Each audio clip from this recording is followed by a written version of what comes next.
Hi, this is Ruth Theresa with One Inspiring Woman, and today I'm answering a Dear Ruth Theresa question.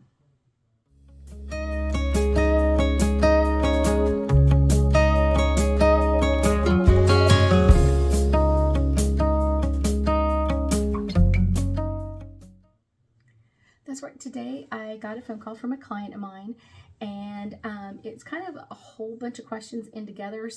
But they all are on one topic. So I know this sounds really strange, but I have her permission to talk to you about this and kind of get that information out. So that's what I'm really hoping for. So kind of really what she was asking for is kind of like, can you ask for healing in a prayer for someone who's terminally ill? Someone who's in like a stage 4, cancer situation, or, something like that, or really bad heart disease or whatever it is. And I'm like, to me, there's never a wrong time to ask for a healing. There's never a wrong time to ask for a prayer in healing. But I will guarantee you, kind of one of the things that I feel more often than anything else is, I don't want to say people are praying incorrectly, but it's like they're praying for it to just disappear. And it's one of those that doesn't really happen most of the time. Like, the cells have to be regenerated. So that would be more my prayer of kind of like praying for the cells to be regenerated, to come back to the way they were perfect when we were born. That's kind of sending them back to that perfect DNA that we used to have. And so that's kind of one of those really interesting things of like praying for that over and over again. And a lot of times people tell me like, well, God knows what I want. Yeah, he might, but it's one of those, he's still looking for your lead. He's still looking for you to give him information of what type of healing are you looking for, that sort of thing. And it could be that the person's really already decided to pass. So then that could change that prayer into, like from healing this person into more of, make sure that their passing is easy or clean and kind of an easy journey home. Because a lot of times I think people, when they were dealing with like a stage 4 something, cancer or something like that, they get to a point where they're kind of like, I'm just ready to go. I am so ready to go. And usually at that part, it's kind of really closing things out for them. What else can you do? And a lot of times I would say that's a great time to kind of really ask questions. Ask those hard questions that you normally wouldn't ask, like, what was your childhood like? Or, I'm saying, where did you learn this? Or what else can I do for you? Is there anything that you would like to say that you felt unheard of? Or is there something that you would like to say, even to your parents who have passed, even to whoever it is? Like, is there something you feel like you need to voice out? And that can really help. But I guarantee you that usually helps when they're kind of already in that, like, I'm ready to go home. I'm ready to pass over. And a lot of times that can really relieve their soul of a lot of commitments or a lot of things that they felt like they weren't heard about. And even if you're not agreeing with them, of just saying like, yes, I've heard you. Sometimes that's really what they're looking for, is more that, yes, I've heard you kind of energy than, everything is cleared out or whatever. So that's kind of something. One of the things that I think is also really interesting is when people get into having cancer, a lot of times they are looking to kind of like, now that I have cancer, I want to change something else. And what I often tell people is like, one of the best things you can do is kind of go into and start your meditation practices and getting that deep meditations for yourself, because just even doing the deep meditations can help a lot and relax a lot of energy. Yet at the same time, once you're kind of like able to do those much deeper, much longer meditations, a lot of times being able to go to the Akashic records and look up the information of your past lives and look up what other things that you were supposed to accomplish in your life.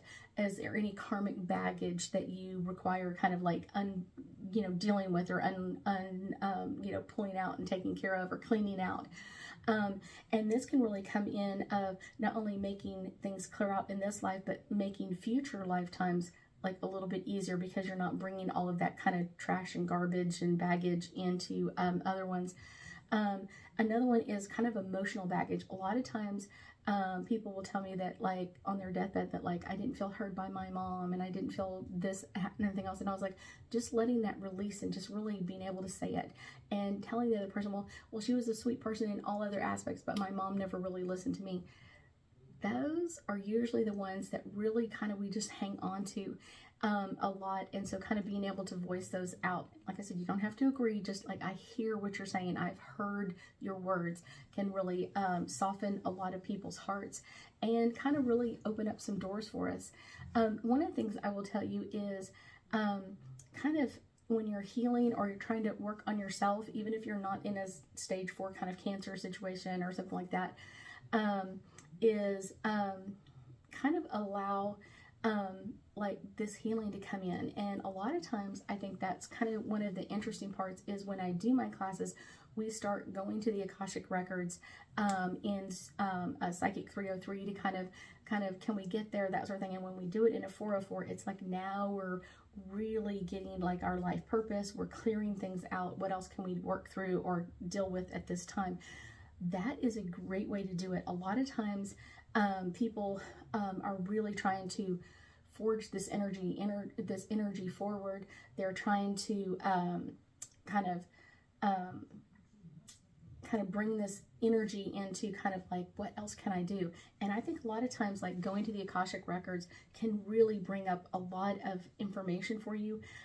Going to the Akashic records, connecting to your spirit guides and bringing in that energy really strongly to connect with them. Because a lot of times like people have it backwards. I know it sounds strange, but they always think like, you know, God gave me my life purpose. Well, not really. It's something that y'all decided on together. It was a team thing. So like you picked it and they picked it, and yes, we're going to bring in the right people for you to learn this and that sort of thing. So it's not just something like God gave you like, here's your assignment, your mission, here, go do this. It's not like that. It's like you chose it as well. And so it's one of those, it's deep in your heart, those things that you just like, man, I really want to do this. And a lot of times people are like, well, I can't make money doing my, you know what I'm saying, my life purpose. Yes, you can. If you and the Creator mixed your energy together to pick this out of what you're meant to do in this lifetime, you'll make money at it. Somehow, some way, even if you go, I'm not going to charge anybody for it, people will gift you money. People will give you that, like, here, you did this for me, I'm going to give this back to you, or I'm going to feed you, or whatever it is. So it's one of those, it's like it's a balancing of energy. One of the things, a lot of times when people get really close to passing, one of the things that I found is usually before the person passes, it brings the family together, usually. And then afterwards, that's when you kind of feel that separation. And a lot of times that separation afterwards comes in because not everybody is healing or grieving at the same rate, or they're not dealing with it at the same time. Now, this will be kind of a little bit different. Like if you grew up in a very volatile situation where there's a lot of abuse in your family lineage, then it's one of those, usually as the person gets sicker and sicker, people start popping out like, I can't deal with this anymore, and that sort of thing. And then when they pass, it even, like, you may come back together for a very short period of time, and then it almost like poof, explodes. And it kind of like everybody kind of goes off in their own ways and their own ways of dealing with stuff. So it's one of those, this is a great time when you're around people. If you feel like there's something that you really have to say, make sure that you say it in a very loving way, because a lot of times people say, well, you know, my mom is passing. Well, it's their mom too, or their dad too, or their aunt or their uncle or whatever it is, and realizing like everybody's going to grieve at a different pace, at a different place in their life, and what that person meant to them is different from what that person meant to you. Even if that person was both your moms, it's one of those, one person is going to grieve faster and the other one's going to grieve slower. And so you'll see that a lot with a lot of families, and understanding that to begin with can really help families kind of like, oh, they're just grieving at a different pace. I have this a lot with clients that will come in and be like, my sister and I were really close before mom passed, and now we're completely opposite. We can't, you know, we're on this different pages, or where she's at, where I'm at. One of them came into me crying, and she was like, my sister won't sign this so we can sell the property, because she's not there yet. You're going to have to give her time to get to that point where you're at now. And it may take a little bit of time, may take a lot of time, but it's one of those, it's a different person for her passing, even though it was both your moms. It's one of those, giving her the time to kind of get ready for that. And the more you try to push her, the more she's going to get that donkey syndrome, where she's going to put her behind in the ground and go, I don't want to do this. But if you say, okay, we get it, you're grieving at a different pace, you're doing something else. What can we do to help you grieve? Completely different scenario, and it will change the whole energy of things. One of the things I will tell people is when you kind of deal with this passing of somebody, when the family is together, make sure you honor each other. Make sure that you really honor what that person was for them, and not going, well, she was my mom too. We all know that.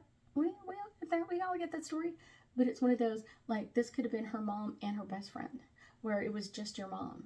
Or this could have been, does it make sense? Like, so it's like they had a different relationship, and who your parents were when you were born is different from a siblings. Even if you're twins. I know it sounds really strange, but it can really come in there.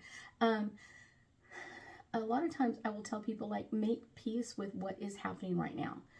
Let it be okay that this person passes. Let it, and I don't mean like it's okay you die kind of thing, but it's kind of like it's okay that this is your choice to pass. It's okay that your choice is to grieve slower than I do, or kind of deal with things differently. And kind of accepting whatever the transition is, whatever they've chosen in their life, like whatever songs they wanted to have sung or whatever it is, or I don't want, a lot of people are like, I don't want a church service or whatever else. That honor those, whatever those are. And if someone wants something different, then allow that to happen, and kind of find a melting of like what you want and what they want, instead of just like it all has to be my way or the highway kind of thing. It makes things easier, or plan your own. I had a client not too long ago, about 2 years ago, that had 2 funeral services for their mom. One for one side of the family and one for the other side. So it was kind of like, oh, this is interesting. Because one kind of wanted to do more traditional and the other one wanted to do more like a celebration of life. So they did 2. And everybody got to choose which one they went to. One of the things I will tell you is kind of going to the Akashic records to kind of get that karmic healing and that karmic baggage kind of work through. This can take quite a while, depending on how ready you are to kind of work through things. And most of these comes in from past lives, souls that have chosen to suffer. A lot of times there's old soul contracts mixed up in there as well, especially if you've been a priest or a pastor, where you've kind of like celibacy, or giving all my money away, or all of that kind of stuff. So you'll kind of have to like work through some of those. If you find someone who's really good at doing past life regressions, that can really help you and bring you into past lives to kind of see and get more insight, but then also do the Akashic records. So it's kind of like you have kind of both sides, like past lives and Akashic records at the same time. A lot of times when someone is working through a lot of past life stuff, a lot of things come up. There's a lot of compassion that you should give that person, because it's like they're not just dealing with this past life, they're dealing with their current life as well. I will tell you that one of the things that's really interesting is when we have like done something to harm somebody, or we did something that was mean towards someone else, this is a great time to kind of release that. And sometimes it can be something that you didn't really realize it was hurting someone else. You were just kind of like making your way through your life. So that can be something that you ask for forgiveness and ask for, to clear that out for you. And if there's something that you feel like, I feel led to do this, I feel led to send an apology letter, I feel led to do whatever, and you don't always have to involve the other person. Sometimes it can be an apology letter that you write and burn, but kind of releasing some of those old holds on things. I will say, kind of working through like your intentions. A lot of times, what is your intention? What are you trying to get out of this? Especially if you're trying to do like see your past lives, like which past lives are you trying to work on? Which ones are you really trying to work through or kind of heal? Because a lot of times, like most people have had lots of past lives. It's not just like, oh, we've only had like 3 or 4 of them. We've had lots of them. So that can be something that can bring in a lot of healing. Death, I think one of the best things to do is kind of trying to make death as easy as possible for the person who's passing. And this can really bring in a lot of just allowing that person's transition to be as easy as possible. A lot of times they're leaving behind a body that's been suffering or in pain for long periods of time. or they've been bedridden with like no hope of recovery, no hope of anything, and just know that they're still loved. And I think that's one of the best things to kind of send on their way, is just letting them know, I love you and I appreciate you for who you are in my life. That can really bring in a lot of healing, not only for you, but for them as well. I think that's kind of one of those, like, yes, let's heal that person before they kind of head to the other side. One of the things that's kind of can be really interesting is kind of like working through that karmic baggage. And a lot of times, like, people are like, well, you can't work through that after someone's passed. Yes, you can. It can be something that is not only healing for you, but it can be healing for them as well. And a lot of times, just kind of letting that person know that you're, you know, that you love them, you appreciate them. And I don't mean like lying about it, like, oh, you're a great person, but letting her know, like, I understand that you tried your best. I understand that, I think everybody does in a lot of ways. Like, oh, most people are really trying to live their best life and trying to kind of bring that healed state around. Even if they're going about it all the wrong way, it's kind of like, oh, I don't know any other way to do this but to do this way. So I'm going to pull some angel cards and hopefully get us a little bit deeper insight, upside down, here we go, into all things kind of like how to heal and work through someone's terminally illnesses. So the first card that's coming forward is surrender and release. The more you hold on to old stuff, the more you hold on to anger, hatred, whatever it is, the harder it's going to be on the family, the harder it's going to be on that person to pass, and the harder it's going to be on everybody. So the more you make this easy, the easier it's going to be for everybody. The next one, forgiveness. This is a hard one. Sometimes it's like our parents are not who we hope they were.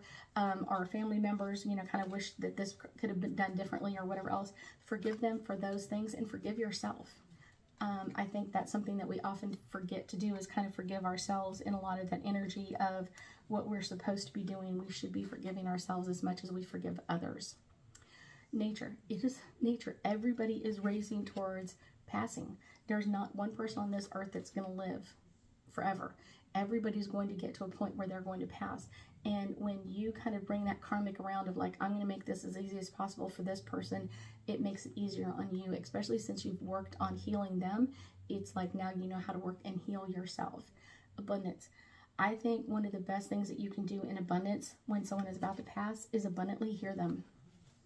Abundantly hear them.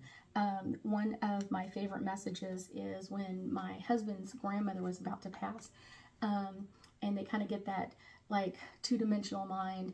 There, she was seeing people come in and she was, you know, telling other people things, but it was interesting to kind of like hear those stories with like no filter whatsoever, and just kind of like the stories that she would tell us and that sort of thing. I was like, wow, what a great story. I remember those also with my grandfather before he passed, of just kind of like telling us the stories, and people were like, oh, it's a dementia, you know, like dementia story kind of thing. And I was like, I understand, but it's like I got to see sides of him that I would have normally never gotten to see. My grandfather was in his late 60s when I was born, and he passed away in his early 90s.